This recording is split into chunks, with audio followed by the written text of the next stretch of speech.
પાલનપુરના સેમોદરાની દૂધ મંડળીમાં પાણીવાળું દૂધ ભરાવી મંડળીના મંત્રી સહિતે ડેરીને 20 લાખનો ચૂનો ચોપડ્યો।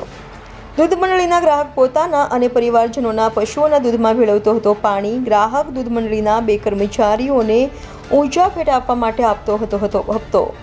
બનાસ ડેરીની ટીમ દ્વારા તપાસ કરતા સમગ્ર કૌભાંડ બહાર આવ્યું। બનાસ ડેરી દ્વારા દૂધ મંડળીને રૂપિયા 20 લાખનો દંડ ફટકારવામાં આવ્યો। સમગ્ર મામલે દૂધ મંડળીના ચેરમેન દ્વારા 4 ગ્રાહક ડેરીના મંત્રી અને 2 કર્મચારીઓ સામે પાલનપુર તાલુકા પોલીસ મથકે નોંધાવી ફરિયાદ। રિપોર્ટર ઇન્ડિયા 24 ન્યૂઝ સાથે નગીન સંદેશા ડીસા।